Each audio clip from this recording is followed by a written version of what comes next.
Dios en el hombre. Copyright 2011. Derechos reservados. Andrés Mengíbar, www.islededios.org. Mengíbar @nucleus. Com. Con excepción de las fuentes citadas, el contenido es propiedad del autor. Las citas bíblicas fueron tomadas de la Reina Valera versión de 1995. No olviden suscribirse al canal, darle like y compartirlo con otros hermanos de la Iglesia de Dios en formación ministerial, ya sea jóvenes, hombres y ancianos. Les invitamos a enriquecer estos contenidos con sus comentarios en los videos. Les recordamos que no representamos a ninguna organización en particular, sino solo a la doctrina de la Iglesia de Dios, con la intención de la formación de sus miembros en el ministerio. Pasamos. Comencemos. Inventar y descubrir, por decirlo así, poseen el mismo significado. Después de todo, según la Real Academia, inventar es hallar o descubrir algo nuevo o no conocido. Es cierto que los hombres de ciencia nos asombran con su trabajo poniendo al alcance de la humanidad el fruto de su ingenio manifestado en verdaderas maravillas, pero existe un algo del cual nadie, hasta el presente, ha hablado, lo cual aquí será expuesto ampliamente. Todos testificamos de lo maravilloso de los descubrimientos por los cuales nos beneficiamos, pues nos facilitan el diario vivir, ya sea en el hogar, en el transporte, en momentos de relajamiento, en el trabajo, en la escuela, etc. Todos los descubrimientos que nos hacen la vida cómoda y disfrutable provienen de personas que por razones desconocidas son motivadas a ver con el entendimiento, y a poner al descubierto, aquello que a otros no se les ocurrió primero. Prescindiendo de la cronología se pueden citar, por ejemplo, los tipos movibles inventados por el alemán Juan Gutenberg. Gutenberg no inventó la imprenta sino los tipos movibles. De esa manera, a él se debe la maravillosa innovación que puso al alcance de la humanidad la facilidad de reproducir la palabra escrita en tiempo breve. Otro invento verdaderamente ingenioso fue el ábaco, el cual se compone de un cuadro de madera con 10 cuerdas paralelas firmemente atadas en las partes superior e inferior cuadro. Cada cuerda sostiene 5 bolitas movibles hacia arriba o hacia abajo. Hasta el día de hoy el ábaco es usado para cálculos matemáticos simples en algunos países, principalmente en China. En fin, los descubrimientos, además de causar admiración, han sido enormemente beneficiosos para la humanidad, todo, gracias al ingenio del cual el humano fue dotado desde la creación. Claro que aun cuando los inventos o descubrimientos siempre nos benefician, lo maravilloso de todo, aquello que es en verdad asombroso, es el ingenio humano, el cual es parte de nuestro espíritu. Ingenio es la capacidad para inventar, para descubrir, es la capacidad para mirar con los ojos del entendimiento aquello que está allí, o ha estado allí por algún tiempo hasta que por fin alguien da el paso que le lleva a poner al descubierto lo que a otros nunca antes se les ocurrió. Partiendo de la idea original, otros emprenden el largo camino de ir innovando la idea original, como en el caso de las computadoras u ordenadores o como se les quiera llamar. Aquellas enormes máquinas perforadoras de tarjetas fueron unas de las primeras computadoras. Hoy millones de personas tienen pequeñas, cómodas y enormemente eficientes computadoras que facilitan el trabajo en la oficina, en la escuela, en el hogar. La computadora es la octava maravilla del mundo. Verdaderamente el humano es un ser excepcional, de capacidades ilimitadas. Capacidades que a lo largo de su vida nunca conseguirá aprovechar al máximo ni en su totalidad. Desde los inicios de la creación hasta el presente, el ingenio humano no ha parado de descubrir, continúa gozando de la habilidad que el Creador le otorgó. Un vistazo al origen del hombre. Siendo que la Santa Escritura omite una enorme cantidad de información útil para entender mejor el desarrollo de la humanidad, el lector debe tomar tiempo para descubrir todas las maravillas encerradas en sus páginas. Por ejemplo, Génesis 1:27 al 29 dice: Y creó Dios al hombre a su imagen, a imagen de Dios lo creó, varón y hembra los creó. Los bendijo Dios y les dijo: Fructificad y multiplicaos, llenad la tierra y sometedla, ejerced potestad sobre los peces del mar, las aves de los cielos y todas las bestias que se mueven sobre la tierra. Después dijo Dios: Mirad, os he dado toda planta que da semilla, que está sobre toda la tierra, así como todo árbol en que hay fruto y da semilla. De todo esto podréis comer. El relato es extremadamente corto hasta el grado de omitir mencionar las particularidades interesantes que contiene. Allí es donde el ingenio del lector debe trabajar para descubrir lo que no está a simple vista. Observemos un aspecto interesante. Génesis 1:26 dice que Dios creó al hombre. Después de haberlo creado aparece platicando con él. Sin que la escritura hable acerca del trasfondo de la escena, uno puede preguntarse cómo es que el hombre habla, quién le enseñó la cantidad de palabras necesarias para sostener una comunicación normal, quién le enseñó a hablar, quién le enseñó el significado, o significados correspondientes a cada palabra, quién le enseñó el alfabeto, cómo aprendió a formar palabras, quién le enseñó a colocar las palabras en su lugar correspondiente para formar oraciones, quién le enseñó a entender. Y la pregunta más interesante de todas es: ¿atravesó el humano por un periodo de aprendizaje? ¿Alguna vez ha pensado el amable lector acerca de todo esto? ¿No es maravilloso e intrigante? Con todo, la Santa Escritura, aparentemente, no da alguna información. Claro que esto es solo una pequeña parte del enorme conjunto de preguntas que podemos hacernos. Pero podemos continuar. ¿Alguna vez se ha preguntado usted cómo fue que el hombre conoció el fuego, su uso y cómo producirlo? Porque si pensamos que el fuego era totalmente desconocido, las tres preguntas son necesarias de ser planteadas. Lo cierto es que a partir del primer hombre el fuego, sus usos y cómo producirlo no ha sido desconocido. Dentro del registro de la Escritura no existen evoluciones, casualidades ni accidentes por los cuales imaginar que hayan transcurrido cientos de miles de años para que, por cosas del azar, a alguien se le haya ocurrido producirlo y lo haya llamado fuego, o que tal vez otras personas presentes al momento de producirlo lo hayan identificado como tal. Efectivamente, la Escritura no habla de casualidades. Lo que la Escritura presenta, y usted seguramente lo ha leído, es al hombre en pleno conocimiento del fuego, de su uso y cómo producirlo.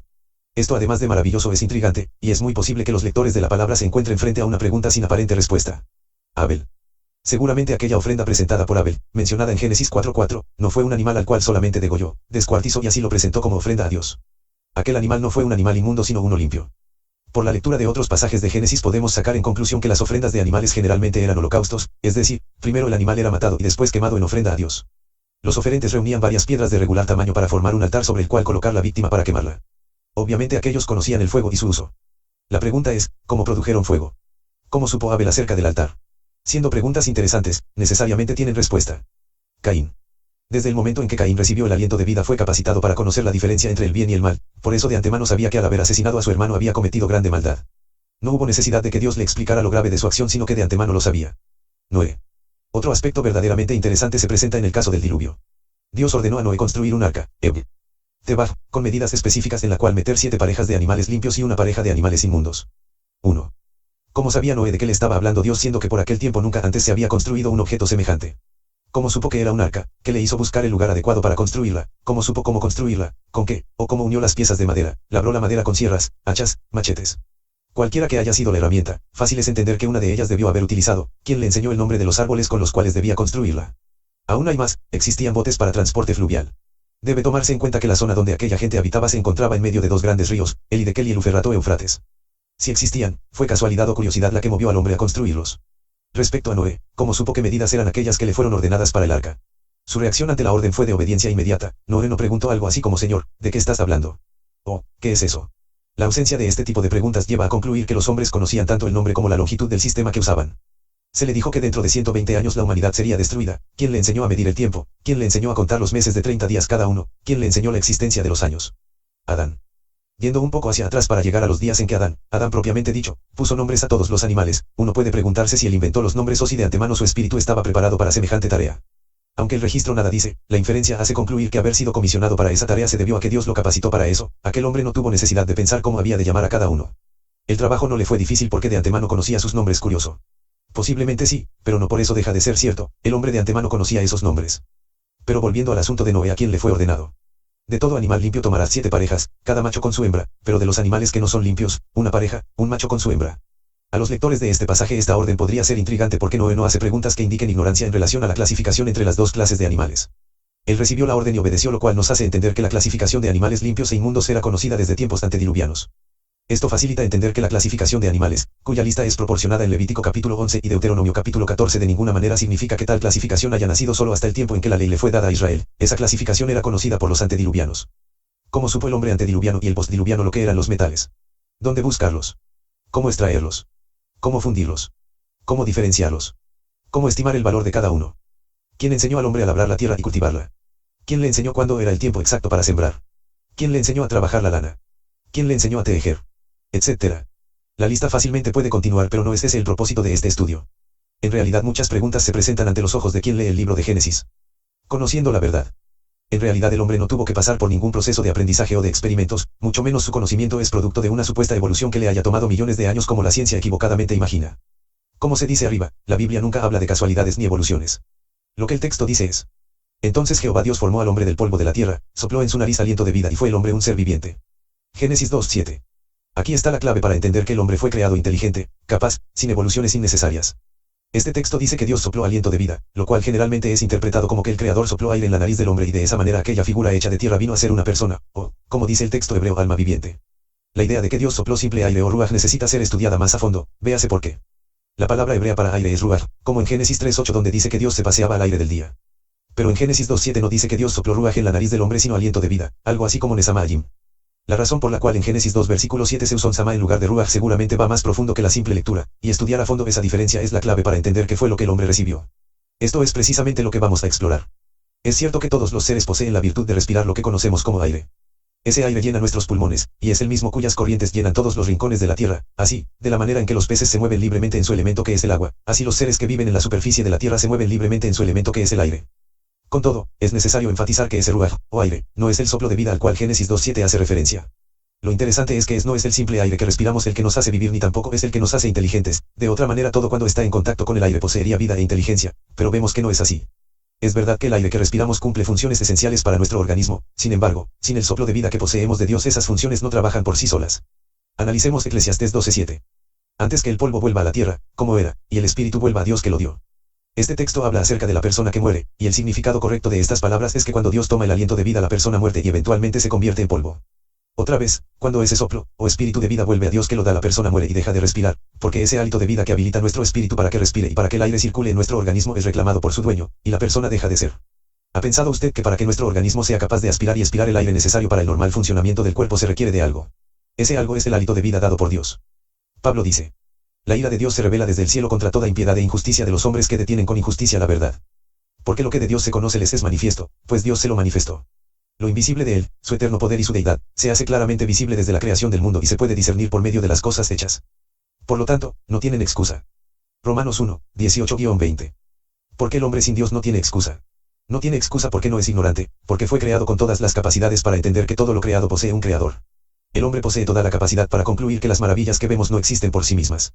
Esto está demostrado por el científico Francis Collins, pionero en el campo del genoma humano. Desde su juventud era ateo, hasta que llegó el momento en que su sentido común le llevó a entender que detrás de ese maravilloso mundo que estaba ante sus ojos estaba el poder de Dios. Ese hombre no endureció su corazón como lo hicieron aquellos a los cuales Pablo se refiere, él fue honesto consigo mismo y no rechazó la verdad que otros prefieren no mirar. Nadie es incapaz de conocer a Dios por medio de sus maravillas, y los descubrimientos que los hombres de ciencia llevan a cabo son la oportunidad que Dios les pone enfrente para que lo conozcan. Acerca del Dr. Collins, la Wikipedia dice: Francis Collins fue ateo hasta los 27 años, cuando siendo un joven médico le llamó la atención la fuerza de varios de sus pacientes más delicados de salud, que en vez de quejarse a Dios, parecían apoyarse en su fe como una fuente de fuerza y consuelo. Luego leyó Mere Christianity, Mero Cristianismo, del cristiano anglicano C.S. Lewis. La obra de este profundo creyente autor de las Crónicas de Narnia lo impulsó hacia el cristianismo. El científico considera que los milagros son una posibilidad real y descartó que la ciencia sirva para refutar la existencia de Dios debido a que está confinada al mundo natural. Collins se une así a una línea de científicos cuyos descubrimientos han contribuido a reafirmar su fe en Dios. Francis Collins confiesa en su libro Cómo habla Dios. The Language of God, que el descubrimiento del genoma humano le permitió vislumbrar el trabajo de Dios. Reivindica que, según él, hay bases racionales para un creador y que los descubrimientos científicos llevan al hombre más cerca de Dios. Collins explica que cuando da un gran paso adelante en el avance científico es un momento de alegría intelectual, pero es también un momento donde siente cercanía con el creador en el sentido de estar percibiendo algo que ningún humano sabía antes, pero que Dios sí conocía desde siempre. Funciones especiales. El hálito de vida, al cual identifico como espíritu de vida o espíritu de Dios, es más que el simple aire, es una fuente que contiene una enorme cantidad de información que es depositada en la persona para que se desenvuelva por sí misma. He allí la razón por la cual Adán no necesitó de alguien que le enseñara a hablar, a poner nombre a los animales, a conocer lo que podía comer, etc. De la misma manera Noé no necesitó de alguien que le enseñara cuáles animales eran limpios y cuáles inmundos. Él no necesitó que Dios le enseñara cómo juntar las piezas para formar el arca, etc. Por esto, como se ha dicho arriba, el hombre desde el principio sabía cómo producir fuego, cómo reconocer los metales, cómo cultivar la tierra, etc. Lo que se nos dio en Adán es una parte de Dios, su espíritu de iniciativa, su inteligencia, su habilidad para emprender faenas. El humano es inteligente porque Dios es inteligente. El hombre reconoce el valor del oro sobre otros metales porque Dios hizo que el oro fuera de más valor. Nosotros poseemos entendimiento e ingenio porque Dios nos dotó de esa virtud. El hombre sabe cómo fundir los metales porque Dios le dio ese conocimiento. El humano posee conciencia porque Dios le dio esa virtud, y más. Los humanos no necesitaron evolucionar ni inventar la rueda ni su uso, sencillamente de antemano conocían todo eso porque poseen el espíritu de Dios. Nadie le enseñó cómo fabricar arcos y flechas, ni cómo construir carruajes de guerra, sencillamente ese conocimiento. Nadie le enseñó cómo acuñar monedas ni cómo producir papiro ni pergamino ni la tinta para escribir, sencillamente el espíritu de Dios mueve nuestro ingenio para hacer material aquello que son ideas. El espíritu de Dios, o hálito de vida, ha sido la razón para que el hombre descubra cómo fabricar aviones, barcos y otros vehículos de transporte. Por el espíritu de Dios el hombre descubrió la electricidad, el teléfono, el vidrio. El espíritu de Dios o aliento que Dios nos ha dado nos habilita para realizar una cantidad interminable de proyectos. Según el empeño personal así saca más provecho de todo el conocimiento que le ha sido dado. Esto nos lleva fácilmente a entender que Dios no creó un ser incapaz, ignorante, sin ingenio, sino enteramente capaz de realizar toda clase de funciones. Génesis 1:26 dice: Entonces dijo Dios, hagamos al hombre a nuestra imagen, conforme a nuestra semejanza. Una mirada profunda de este texto nos conduce a entender que Dios quiso darnos más que su imagen, quiso hacernos de acuerdo a su semejanza, esa semejanza incluye la inteligencia. El texto no se limita a informar que Dios quiso plasmar en un poco de tierra lo que es su forma corporal, porque Dios no posee forma humana sino que los humanos poseemos la forma de Dios, también poseemos su inteligencia la cual ha sido depositada en nuestro espíritu. Dos palabras de Génesis 1:26 llaman la atención: hagamos. Conforme a nuestra semejanza, esto muestra una estrecha relación entre el creador y lo creado a lo cual se podría llamar, si cabe la expresión, una relación de consanguinidad. ¿Qué le sugieren estas palabras? Ha notado cómo Génesis nos informa acerca de la maravillosa obra del Creador, la cual no solo se refiere a haber tomado un poco de tierra para formar el hombre sino que creó un ser extremadamente complejo según su imagen y semejanza. Esto significa que el contenido de Génesis 1:26 va más allá de la simple lectura y de esa manera uno viene a darse cuenta de un significado que no está a simple vista. Conforme a nuestra imagen y semejanza es un significado extremadamente profundo que fácilmente escapa de la atención del lector. Esa frase significa que ese hálito de vida que Dios sopló en la nariz del hombre no fue simple aire de ese que puso en la atmósfera sino una porción de sí mismo. Esa porción de Dios contenía toda la inteligencia de la cual estamos hablando en este estudio. Por esta razón vemos al hombre desde su creación hablando y accionando sin necesidad de haber sido sometido a algún ciclo de aprendizaje. También vemos a la Gen. 4:24, mencionando cantidades sin que la escritura reporte cómo fue que había obtenido tal información. Asimismo vemos a Noé obedeciendo la orden sin preguntar cuáles eran animales limpios y cuáles no limpios. El estigma sobre Caín por haber asesinado a su hermano nunca será conocido por nosotros porque la escritura no lo menciona, pero por la virtud de la intuición sus contemporáneos supieron de qué se trataba y así nadie lo mató para vengar la muerte de Abel. Una verdad conocida. No fue casualidad que el hombre supiera cómo aprovechar la lana para fabricar ropa, lo cual se puede ver en Abel, que era pastor de ovejas, Génesis 4:2. No fue por cosas del azar que Adán fuese puesto en el Edén para que lo cultivara, Génesis 2:15, en realidad, el hombre antediluviano poseía la capacidad de entender qué tenía que hacer y cómo. La fuente de la inteligencia humana no era desconocida en tiempos antiguos, y seguramente el tópico era común hasta el punto de no despertar interrogantes entre la gente. Los lectores de la palabra de Dios conocen eso por la información que proporciona Job 32:8. Ciertamente espíritu hay en el hombre, y el soplo del Omnipotente lo hace que entienda. Esta declaración en paráfrasis podría ser así: es el espíritu que hay en el hombre, es decir, el soplo del Omnipotente el que le da entendimiento. Los grandes descubrimientos con los cuales la vida se nos hace más cómoda, provienen del Espíritu de Dios que poseemos. El ingenio que nos mueve a ampliar conocimientos no proviene de nosotros sino de Dios. La próxima vez que doble sus rodillas para agradecer las bendiciones que a diario recibe, no olvide agradecer al Altísimo por haberle dado una porción de su espíritu, lo cual ha hecho de usted una persona especial, plenamente capacitada para aprender, comunicar sus ideas, producir resultados, etc. Sé que el Espíritu de Dios que está en usted le hará razonar a este respecto. Amén. Este y todos los estudios que hemos compartido del Centro de Recursos Ministeriales Sinaí de la Iglesia de Dios, pueden encontrarse en www.iglededios.org/estudios. Este canal no tiene fines de lucro. Si el propietario actual de lo generado en este canal no desea compartir dicha información, puede decirnos en algún comentario del canal, no es necesario reportar al mismo. Pasamos.